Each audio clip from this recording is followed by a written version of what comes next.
আমি ফলো করতে আসি তোমার সাথে কথা বলছি। আমাদের কথা হ্যাঁ আপনি নাচতে পারেন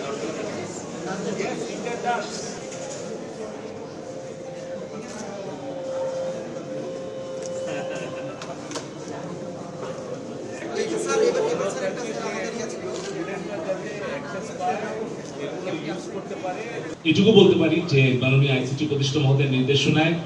আমরা বুয়েটের পাশে ছিলাম, আছি, এবং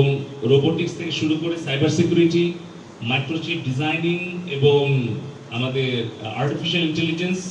এই 4টা এরিয়াতে বুয়েটের পক্ষ থেকে যে কোনো উদ্যোগ গ্রহণ করলে সেখানে যা কিছু সহযোগিতা করা দরকার হয় আমরা পোস্ট টেলিকম অ্যান্ড আইসিটি থেকে সেটা আমরা অবশ্যই সেটা প্রদান করব। আমরা ছোট আকারে রোবোটিক্স ল্যাব করেছিলাম, আজকে সেখান থেকে ইনস্টিটিউট হচ্ছে,